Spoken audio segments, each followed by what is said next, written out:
Welcome to Jackson Lewis's podcast, We Get Work. Focused solely on workplace issues, it is our job to help employers develop proactive strategies, strong policies, and business-oriented solutions to cultivate an engaged, stable, and inclusive workforce. Our podcast identifies issues that influence and impact the workplace and its continuing evolution, and helps answer the question on every employer's mind: how will my business be impacted? A more inclusive workplace culture is evolving to support parents in creating fulfilling and sustainable careers while being present for their families. Fathers have been perceived historically as having less interest in both career achievement and parenting. However, employers acknowledge parents of all genders face challenges providing for their families while simultaneously being involved in their children's day-to-day lives.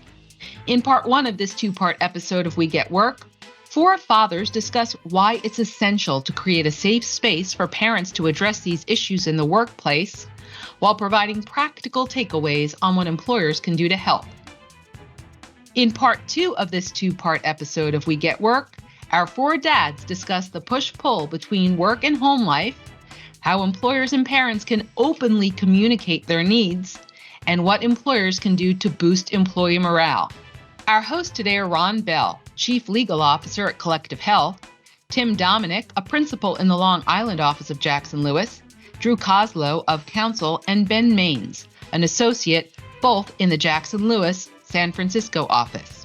Ron, the father of fraternal teen twins, likes to say that he has survived all parenting stages from, "Dad, can I have that Tonka truck?" to, "Dad, can I have a car?" When he isn't lawyering, he, his wife, daughter, and son enjoy exploring all the San Francisco Bay Area has to offer. Tim, a father of 2, enjoys spending time with his family and coaches his son's basketball teams. When not navigating businesses through the maze of California employment law, Drew enjoys spending time with his wife and 3 daughters. And Ben is an enthusiastic backpacker, a requisite for a San Francisco native, and above all, an extremely proud father and husband. Ron, Tim, Drew, and Ben, the question on everyone's mind today is, how has the workplace culture evolved generationally to help parents balance their responsibilities in the workplace and at home, and how does this impact my business? Hi, my name is Tim Dominick. I'm a principal at the Jackson Lewis Long Island office. I am the proud father of 2 growing boys, ages 9 and soon to be 9 and 11. Drew, why don't you introduce yourself? Thanks, Tim. Yeah, Drew Koslow. I'm in the San Francisco office for Jackson Lewis, and I have the pleasure of being father of 3 daughters, 6th grade, 4th grade, and 1st grade, and really looking forward to talking to you guys about this topic. Ben, how about you? Good to see all you guys. I am also in the San Francisco office. I have my own set of 2 gremlins, though mine are on the younger end. I've got a 2.5-year-old and a 7-month-old. Great. And what about you, Ron? Thanks so much, Tim. My name is Ron Bell. I am Chief Legal and Administrative Officer at Collective Health, which is a company that helps self-funded employers with their health benefits, including family benefits. And I'm also the father of fraternal teen twins, now juniors in high school. Looking forward to the discussion. Great. So we're here to talk about a very important topic, which is practicing and parenting from the father's perspective. Oftentimes when we see these types of discussions or anything else like that, it's geared more towards the mother aspect, but, and obviously fathers are parents as well. So this is obviously something where, perhaps maybe the issue is generational, right? Like maybe this is something that's changing in the workplace and not just even from a law perspective, just for all employers across the country. This is something that everyone will have to ultimately, discuss and talk about and figure out, are they complying? Are they not complying? So, Ron, from your perspective, why do you think that this type of topic is important? Well, it's important not just from the workplace perspective. It's important from a societal perspective. I mean, in 1970, 67% of Americans aged 25 to 49 lived with their spouse and younger children under the age of 18. And in the past 5 decades, that share has dropped to 37%. So it's a dramatic change in the home life of employees. And as employees are having children at an older age and often waiting before they get married, you're finding that how workplaces are handling and working with working parents is becoming all that much more important to retaining them, to growing them, and to being supportive. Yeah, I mean that's a very interesting point. I mean, from my perspective, obviously, look, expectations change, right? When I was growing up, the expectation of the stereotypical family household was that the father would be out and about working, earning a living, and providing, and then the mother would be the one who, is ultimately, doing the child rearing. So, yeah, like my father was always at work just because he had to. That was just the reality with three crazy gremlins running around the house, because now I'm stealing Ben's word. But yeah, that's definitely something that is that's important. I mean, like, look, from my perspective, I have a little bit of a unique situation in the sense that my younger guy was born physically disabled. So that's just the reality of my situation. That's not something where, one parent can shoulder that burden and also work full time, because living on Long Island is expensive. So yeah, that's something where, from a generational standpoint, I'm down in the muck, as they say, as a parent. I'm helping, just both my kids, but my younger guy just physically and medically, just so he can get through the day. And that's something that, yeah, that's certainly a different experience than what my father had. But, when we're talking about like resources and, things like that, things that can support practicing fathers, Ben, you and I actually had a conversation not that long ago, and you had an interesting issue, right? Yeah. So the idea of this generation, where we share the responsibility of making the family income, but also sharing the responsibility of raising our kids. My wife is also a full-time practicing litigator, just like I am, and so we really come to the table both like very full plates. And the interesting thing that I have found is that there aren't the same resources available to fathers that there are for mothers, which obviously isn't to say that mothers don't totally need all of the resources available. But as we were ramping up to have our first son, and then as we've kind of been, navigating through toddlerhood and infanthood, there are a lot of community groups and social groups and just sort of, general resources available to mothers that are not available to fathers. And as I've been sort of looking around, on Facebook or on, various different local, platforms to try to find communities of young fathers. And by young, I don't mean age, because I am not young, but in terms of our relative experience as fathers, it's hard to find.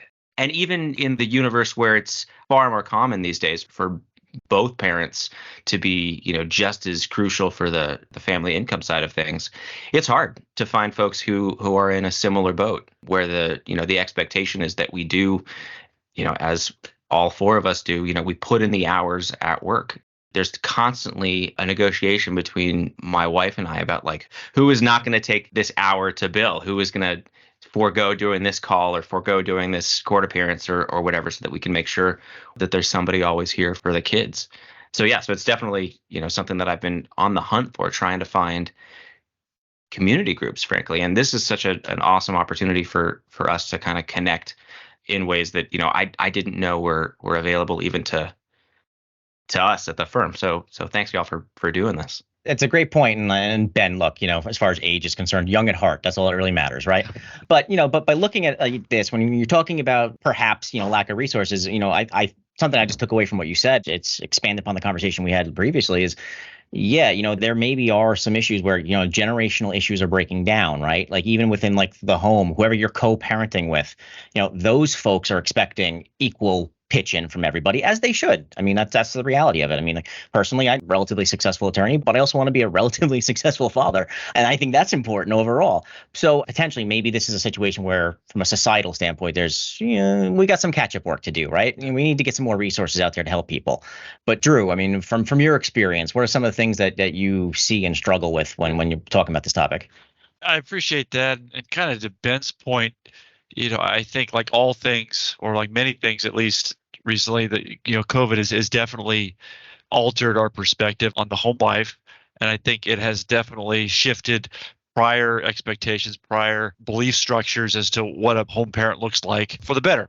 I have found, at least, post-pandemic, that raising issues such as I need to step out to run somebody to practice or to pick somebody up doesn't get the same, maybe a raised eyebrow that it might have once, 10 years ago, that I can remember kind of when I was starting out. And so I think that's a huge positive. And I think it's just a function of everybody gets it now.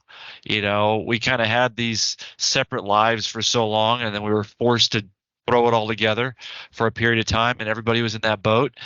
And we just are a lot more empathetic to that. And I find that from all folks, even opposing counsel. That's what I've actually found very pleasurable. We may disagree on everything, but we can agree that, hey, you got to pick up your daughter. You got to pick up your daughter. I totally get it. So that's been great. So I definitely think that shift in expectations and kind of the way we saw our home life through COVID has really kind of turned the corner for us as fathers. I mean, look, I think you're absolutely right. I mean, I just had a conversation with an opposing counsel while I was sitting sideline at my kid's basketball game just the other day. And yeah, like, look, people are more understanding, right? Because that time in COVID, that was a situation where suddenly everyone is, with remote work, and they're seeing the family. They're seeing kids walking through the background and asking for a snack when you're on a conference call. It happens all the time, right? Oh, yeah. Like during depositions that I take from home, that I'm doing from home, if I've got my my toddler is gonna like poke his head up or something, or opposing counsel's toddler pokes their head up. It's an amazing like moment where we can just sort of put the the adversarial hat to the side and just everybody have a moment to connect and be actually human with each other, which we didn't get before. Yeah, look, at the end of the day, right? This is not necessarily you have a work role where you're just a lawyer or you're just defense counsel or plaintiff's counsel. You're actually a person. You actually have a life, and that's actually probably good in order to kind of build those connections going forward. But Ron, Drew mentioned something about how his experience, obviously his kids are a little bit older than mine, I think. So he had that situation where maybe it was a little bit different when he was kind of coming up. I mean, you have two, and they're on the older side at this point. So what was your experience like, and how have you seen it change moving forward? I have a boy and a girl. It's changed a lot, even in the last, I'd say, 10, 15 years that they've been alive. I mean, when I came to Silicon Valley in the 90s, the Palo Alto Parents Club was basically the Palo Alto Mothers Club. There was no involvement of fathers. And it wasn't until the early 2000s that started to change. And now it's a very inclusive kind of environment. And I think that kind of goes, Ben, in part to awareness, as Drew was saying, that more people are parents and having children at an older age. But also, I think it goes to a need for employers to really ask about the situations of their workplaces. Your situation, you live in San Francisco. I live down on the San Francisco Bay Peninsula. You were finding that you couldn't find a parenting club. Down here, they're actually quite a bit. And we could work at the same law firm, right? Like very easily. So it's a matter of like knowing where your people are working, asking them what they're struggling with and what benefits are going to be useful to them. What are they missing, as you were saying, Tim? Yeah, so Ron brings up a good point as far as like the workplace generally changing and how can we all kind of help and step in.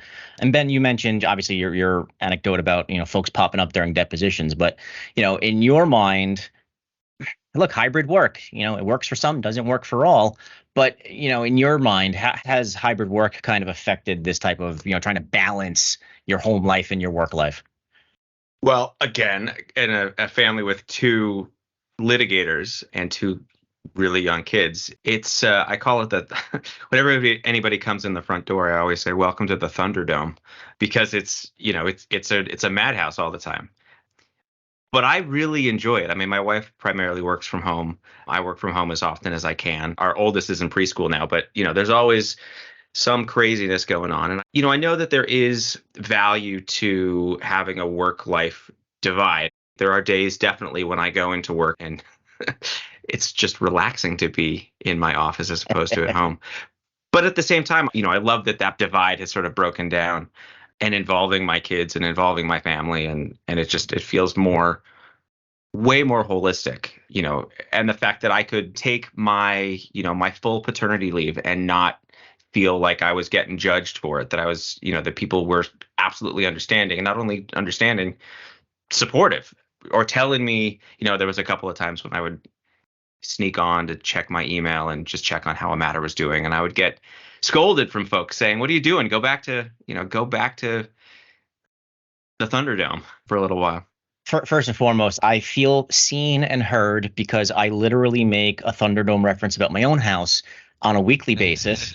And it usually stems around my two kids fighting, and I often tell them 2 men enter, 1 man leaves. Right. But that's okay. Well, look, one thing you mentioned is I think it's very important is you mentioned parental leave, right? Like When my first little guy was born, for some employers, parental leave didn't exist, right? It was maternity leave, and that was it.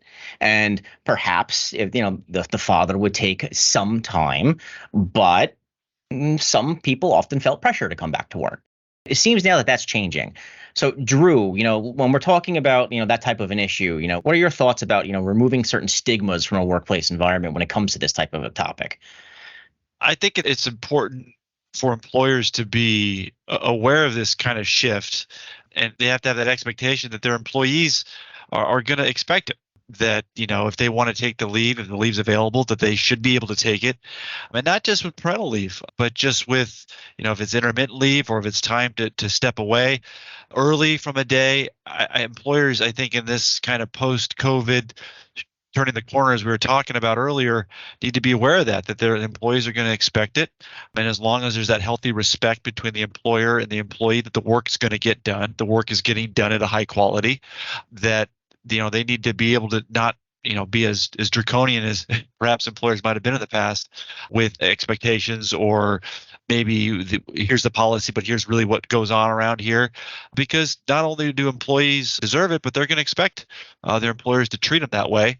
Again, it's a two-way street. As long as the work is getting done at a high quality and the employees holding up their end of the bargain, I really think employers need to be aware of this, because moving forward, this is kind of the new paradigm that we're seeing in the workplace. And you bring up an interesting point as far as, like, look, obviously it's changing and employers need to react, right? So Ron, from your perspective, what are some things that you've seen as far as, maybe some potential issues that any employer should be keeping in mind when, let's just say, employee, a father, someone who's working there, all of a sudden their other significant other gives birth? What can an active employer do? Well, first, you should be thinking and planning for your employees' parenting life cycle, right? So it starts with thinking about what do they need at the birth period, right? In terms of benefits, in terms of education, in terms of flexibility, paid time off, the ability, as Drew and Ben were saying, about taking time off to be able to have that parenting bonding time. You have to think about things like childcare stipends, wellness programs. Parenting is hard. As we were discussing it, like it was Thunderdome. It is Thunderdome, right? And sometimes, you just need a little time to unwind. So whether it's the wellness benefits for the parents that may not directly tie to parenting, or, on-site childcare or a childcare stipend, all those things need to be planned out and thought of along that life cycle. As a teen parent, my needs are very, very different from, say, what someone who has younger children may be experiencing. Look, I mean, at the very least, I think we're going to drive internet search results for Mad Max Thunderdome at this point. So that's great. But look, Drew mentioned, hey, look, we got to make sure that we're getting the work has to get done, right? Just so long as the work's getting done, people need to be more flexible. Ron, you mentioned flexibility several times. And you also mentioned, not every single parent's needs are the same, right? Mm-hmm. Different stations in life, all of a sudden, I think things are going to be different. Maybe you have a situation where people are going to have to run out for more doctor's appointments when the child is younger versus, we have to go start looking at colleges and things like that, right? I mean, I can tell you from my perspective, and I have a somewhat unique perspective, and ideally no practicing attorney will ever have to deal with this, but statistically that's unlikely. Yeah, my needs were different than everybody else's. I mean, even between my two kids, right? I had my first one, my wife, did a great job. Obviously, she always does. He came out, quote unquote, fine. Everything was okay. And it was just, business as usual, any parent. My second one came out. Unfortunately, he was born with a number of difficulties, and then my life got turned upside down. Obviously, my wife's a saint, and she was able to shoulder a lot of the burden, and I obviously did as well. So suddenly, from an employment perspective, all of a sudden we're hitting on everything, right? Like, I was oftentimes doing work outside of the office when remote work wasn't really a thing yet. It was well before COVID. It didn't really exist. So when we're talking flexibility overall, right, Ben, as far as from a flexibility standpoint, what are some things that you see that oftentimes can help practicing parents? Because obviously your situation is different than mine. That's a great point. To anybody that I work with, like I go offline, at 4:15 to go pick up my kids, and then I am like full on dad mode until they go to bed, at 8, and then I'm back on again. So from 4 till 8, like, feel free to email me, but I am not available for those hours. So if there's an emergency, obviously text me, but then I work, until 12, 1, and that's great. I mean, that's sort of, then it's quiet, and then I have the opportunity. Nobody's emailing me, nobody's bothering me, and I can get back up to speed on everything that I need to be getting back up on.